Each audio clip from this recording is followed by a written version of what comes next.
사도행전에서는 가장 이상적인 교회의 모습인 초대교회의 모습이 오늘 본문에서 그려지고 있습니다.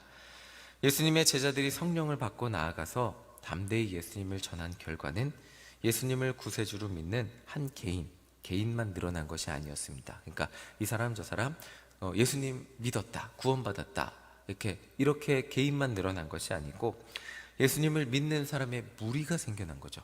공동체가 커졌다는 거예요. 오늘 이 본문은 이 공동체의 특징과 모범적인 예와 그렇지 않은 예를 설명해 주고 있는 본문입니다. 우선 이 공동체의 특징을 우리가 다시 한번 살펴보겠습니다. 32절 함께 읽어보겠습니다. 시작. 믿는 무리가 한 마음과 한 뜻이 되어 모든 물건을 서로 통용하고 자기 재물을 조금이라도 자기 것이라 하는 이가 하나도 없더라. 워낙 유명한 말씀이기 때문에 우리는 대부분 이 말씀을 한 번 이상은 들어보셨을 겁니다. 이 말씀을 우리가 주목하는 이유는 서로 자신의 재물을 나누어서 예수님을 믿는 자기의 공동체에 같이 믿는 사람 중에 가난한 사람이 있으면 그것을 나누어 썼다. 그래서 가난한 사람이 없었다. 이런 내용을 한 번쯤은 다 들어보셨을 겁니다. 이 말씀이 집중이 되는 이유는 자기 재산을 나눠서 어떻게 오늘날 이렇게 어려운 현실적으로 불가능해 보이는 것을 초대교회는 했을까라고 생각하면서 이 재산에 주목해서 보게 되는데, 제가 오늘 이 본문에서 주목해서 보고 싶은 내용은 이 32절의 전반부입니다. 믿는 무리가 한 마음과 한 뜻이 되었다는 것입니다. 짧게 하나하나 살펴보면 믿는 무리라고 하는데 무엇을 믿었을까요? 이 사람들이 예수님 믿었겠죠. 그러니까 그냥 단순히 예수님이라기 아닌가, 그것이 아니고 우리를 구원하기 위해 하나님이 하나님의 아들을 보내셨고 십자가에 죽게 하셨고 부활하셨고 그것을 믿는 사람은 구원받는다는, 그것이 나를 위한 죽음이었다는 것을 믿었다는 것, 받아들인 사람들이었다는 거예요. 이 믿는 사람들, 믿는 무리, 그 사람들이 무리가 됐다는 거죠. 그리고 한 마음이 되었다고 합니다. 한 마음이라면 예수님의 사랑이 그들 마음 가운데 하나가 되었다는 거예요. 그리고 한 뜻이라고 합니다. 그 한 뜻이 무엇인지 다음 절에 있어요. 33절 한번 읽어보겠습니다. 시작. 사도들이 큰 권능으로 주 예수의 부활을 증언하니 무리가 큰 은혜를 받아 라고 말합니다. 이 한 뜻이 뭘까요? 하나의 목표란 이야기인데 33절을 보면 정확히 나와 있죠. 예수 그리스도의 부활을 전하는 것이 한 뜻이었다는 거예요. 우리는 이 본문을 보면서 어떻게 사유재산을 공유할 수 있었을까? 이 재산 이야기에 집중해서 보는데, 사실 이 본문은 예수님을 믿는 초대교회 성도들이 그저 예수님을 전하기 위해서 한 마음과 한 뜻이 되었다는 것을 전해주는 본문입니다. 자, 생각을 해보면 이 당시 사람들에게 예수님은 죄인들을 구원하기 위해서 자기의 모든 것을 주신 분이에요. 그 자기의 모든 것의 핵심이 뭐죠? 생명이요. 이 재산마저도 내 생명이 없으면 아무 의미가 없잖아요. 생명까지도 아끼지 않은 분이 예수님이라는 거예요. 그러니까 예수님이라는 분이 자신들을 위해서 목숨까지, 그러니까 다 주셨다는 거예요. 그것들을 자신들을 위해서 다 주셨다는 것을 눈으로 본 사람들이에요. 십자가에 죽으셨다는 것을 목격한 사람들이에요. 아니면 최소한 소문이라도 들었던, 아니면 최소한 예수님이 지나가는 것을 한 번이라도 생전에 봤던 사람들, 이 사람들이 예수님이라는 분이 자기를 구원하기 위해 모든 것을 주셨다는 것을 깨달았고 믿게 되었다는 거예요. 자, 그러니까 예수님이 영혼 구원을 위해서 생명을 바쳤다는 것을 믿고 변화된 사람들에게 그 예수님을 믿기로 결단했다는 말이 뭐냐면, 자신들이 가진 것들을 역시 예수님을 위해, 영혼 구원을 위해 다 사용할 수 있습니다, 다 사용하겠습니다 라고 결단했다는 거예요. 이것들이 자연스러운 결단이었다는 거죠. 그리고 더 중요한 것이 있다면 공동체잖아요. 개인이 그렇게 결단했다는 게 아니고 하나의 목표가 생긴 공동체는 굉장히 무섭다는 거죠. 자, 축구나 농구에서 아무리 잘하는 선수를 다 모아놓아도 우승하기 어려운 경우가 있다고 해요. 왜 그럴까요? 모두 잘하기 때문에 희생하려고 하지 않고 굳은 일 하려고 하지 않으면 그 팀은 와야 된다고 해요. 오히려 적당히 잘하는 사람들이 모여서 목숨 걸고 게임하고 자기 몸 사리지 않고 최선을 다하고 굳은 일 할 때 그 팀이 우승하는 경우가 있다 그러죠. 자, 지금 예수님을 믿고 구원받은 공동체는 그런 공동체였다는 거예요. 하나의 목표, 그게 뭐예요? 영혼 구원이라는 목표를 위해 자신이 가진 모든 것을 사용했다고 이야기하는 공동체가 바로 초대교회였다는 거예요. 그래서 개인이 가진 것, 개인이 내어놓을 수 있는 것의 최고가 뭐예요? 사유재산인 거예요. 이 사람들은 영혼 구원을 위해서 사유재산까지도, 내가 가진 모든 것까지도 아끼지 않았던 사람들이 초대교인이었습니다 라고 전해주는 것이 오늘 본문이라는 겁니다. 그래서 이 가난한 사람이 없었는 건, 이것을 주목해서 보아야 되는데, 이게 되게 중요한 게 뭐냐면, 제가 미국에 있을 때 아이스크림집 일을 할 때 목회를 하면서 동시에 두 가지 일을 하니까, 이게 말은 되게 좋아요. 듣기는 자비랑 사역을 하면 뭐 교회 부담도 안 주고 목회자는 뭐 세상도 배울 수 있고 다 좋은데, 성도를 돌볼 수가 없어요. 아침 10시에 일하러 나가서 밤 11시에 들어오는데 그 중간에 전화 받기도 어렵거든요. 성도의 필요를 전화가 신방을 해줄 수가 있어요? 아무것도 영혼 구원을 위해서 쓸 수가 없어요. 그냥 뭐 그러면 그 아이스크림 집에서 일하면 그 예수님 전하면 되죠. 와, 뭐 그게 좋게 얘기할 수 있겠지만, 아이스크림 집에서 제가 일하는 첫 번째 목표는 돈이에요. 그러니까 그 고용주가 제가 일하는 걸 돈을 위해 일하기를 원해요. 그러니까 거기서 복음 전하기는 정말 쉬운 일이에요. 돈을 위해서 계속 일을 해야죠. 그 가게에 영업 이익이 나기 위해서 계속 일을 하다 보면 정신 못 차리고 일만 하게 됩니다. 돈을 버는 게 그 가게의 목표니까. 그러니까 사람이 먹고 사는 문제에 매이고 걱정하게 되면 하나님을 온전히 전하면서 살 수 없다는 것을 전 그때 배웠어요.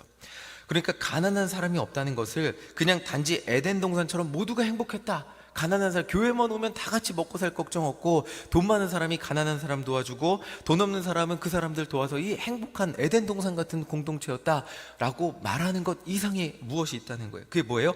영혼 구원을 위해, 복음 전하기 위해 방해되는 것들을 성도가 서로를 위해서 없애주었다. 모두가 영혼 구원을 위해서 그것만 집중하게 만들었던 공동체가 초대교회였다라는 것을 오늘 본문이 말해주고 있다는 거죠. 자, 36절, 37절이 굉장히 좋은 예인데 우리 다시 한번 읽어보겠습니다. 36절, 37절 읽어보겠습니다. 시작. 구브로에서 난 레위족 사람이 있으니 이름은 요셉이라. 사도들이 일컬어 바나바라. 번역하면 위로의 아들이라 하니 그가 밭이 있음에 팔아 그 값을 가지고 사도들의 발 앞에 두니라. 우리가 알고 있는 이 바나바라는 사람, 나중에 사도 바울과 함께 전도하고 이방에 복음을 전하는데 귀하게 쓰임받았던 이 바나바라는 사람은 영혼 구원을 위해서 자신의 재물을 아끼지 않았던 사람입니다. 아니, 영혼 구원을 위해서라면 자기가 가진 모든 것을 사용할 수 있었던 사람이라는 것을 오늘 본문은 알려주고 있습니다.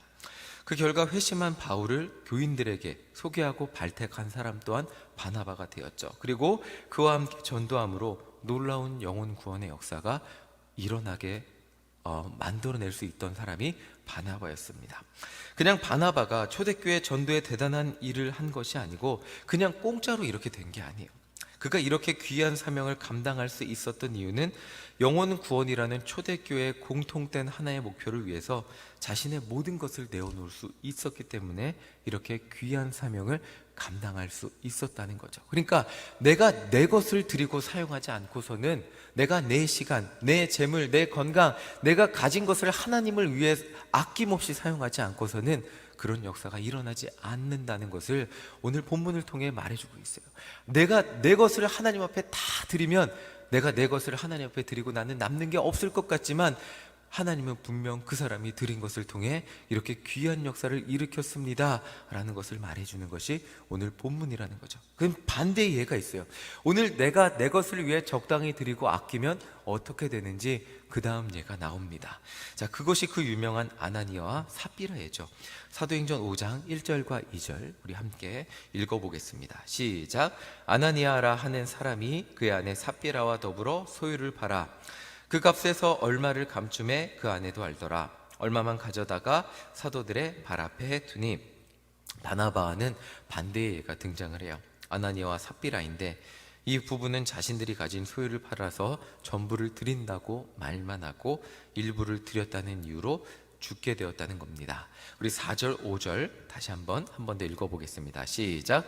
땅이 그대로 있을 때에는 내 땅이 아니며 답한 후에도 내 마음대로 할 수가 없더냐? 어찌하여 이 일을 내 마음 위에 두었느냐? 사람에게 거짓말한 것이 아니요 하나님께로다. 아나니아가 이 말을 듣고 엎드려져 혼이 떠나니 이 일을 듣는 사람이 다 크게 두려워하더라. 자, 이 말씀을 보며 진짜 이렇게까지 죽을 문제인가 싶기도 합니다. 일부만 바친 아나니아가 죽어야 했다면 오늘날 우리 성도들의 신앙의 모습도 생명을 유지하기 어려운 경우들도 종종 어렵지 않게 찾아볼 수 있기 때문입니다. 그런데 우리가 여기서 주목해야 될 것은 아나니아와 삽비라의 경우 초대교회 공동체와 한 마음이 되지 못했다는 겁니다. 한 뜻이 되지 못했고 하나의 목표를 향해 나아가는 사람이 되지 못했다는 것입니다. 그것이 무엇이냐면, 다시 한번 설명드리면, 예수님이 자신들을 구원하기 위해 생명까지도 주셨다는 것, 그 모든 것을 주셨다는 그 감격이 없었기 때문에 자신들이 가진 모든 것을 드리지 못했다는 거예요. 하나의 목표, 영혼 구원을 위해서 예수님은 그 영혼 구원을, 자신들을 구원하기 위해 모든 것을 주셨는데 자신들은 그 감격이 없었기 때문에 자신들이 가진 모든 것을 드리지 못했다는 거죠. 자, 그러니까 조금 더 설명을 드리면 초대교회는 우리처럼 쉽게 믿을 수 있는 그런 환경이 아니었다는 거죠. 예루살렘 교회가 퍼지게 된 이유도 핍박 때문이었잖아요. 그러니까 처음부터 목숨 걸지 않고 내가 예수님 믿다 죽어도 내 목숨 걸겠습니다 라는 결단이 없으면, 재산 신경 쓰면서 예수님 믿으면 제대로 애초에 믿을 수 없는 그런 공동체였다는 거죠. 사실 아나니아와 삽비라는 예수님을 진짜 믿는 것이 아닌 믿는 척 했을 가능성이 높습니다. 그리고 이렇게 온전히 믿지 못하는 사람들은 결국 초대교회에서 한 마음이 되지 못하고 한 뜻이 되지 못하고 일원이 될 수 없었고, 남을 위해 복음을 전하기는커녕 자신도 구원받지 못한 한 영혼이라는 것을 오늘 본문은 보여주고 있다는 거죠. 마태복음 10장 38절 39절에 이렇게 나와 있어요. 또 자기 십자가를 지고 나를 따르지 않는 자도 내게 합당하지 아니하니라. 자기 목숨을 얻는 자는 잃을 것이요 나를 위하여 자기 목숨을 잃는 자는 얻으리라. 결국 자기 목숨을 위해 내 것을 아껴놓는다면 그 사람은 자기 목숨을 잃을 수밖에 없고, 복음을 위해 내 것을 다 드린다면 그 사람은 생명을 얻게 된다는 말이죠. 사도행전의 이 두 가지 예를 통해 진짜 생명력 있는, 생명을 얻는 성도가 누구이고, 믿는 척하지만 결국 그 안에 생명이 없는, 구원받지 못한 예수님을 믿는 척하는 성도가 누구인지 알려주고 있습니다. 이 말씀을 통해 우리가 주목해야 될 것은 아나니아처럼 제대로 믿지 못하면 죽는다, 이것이 아니고 영혼 구원을 위해서라면 무엇이든 할 수 있었던, 무엇이든 포기할 수 있었던 초대교인들의 모습이고 바나바의 믿음이라는 거예요. 이 부분이 우리의 가슴을 뛰게 하고 그것을 위해 내가 가진 모든 것 쓰임받기 원합니다 결단하는 것이 오늘 본문을 읽으며 반응하는 성도의 바른 반응이라는 것이죠. 문화가 세련되어지고 멋진 미사여구들이 등장합니다. 그래서 결국 교회들이 우리는 더 이상 무식한 전도는 하지 않겠습니다. 우리는 세련되게 그냥 멋지게 그냥 원하는 사람에게만 예수님을 알려주겠습니다 라고 하는 교회들이 90년대, 2000년대에 늘어났습니다. 그런데 오늘날 아직도 귀하게 쓰임받는 교회들을 보면 그냥 영혼 구원을 위해서 물불 가리지 않는 교회들이 오히려 더 쓰임받는 것을 보게 됩니다. 트렌드에 맞는 교회를 표방했던 교회들보다 오히려 우리는 한 영혼 구원하기 위해 포기하지 않습니다. 무식해도 좋습니다. 나아갑니다.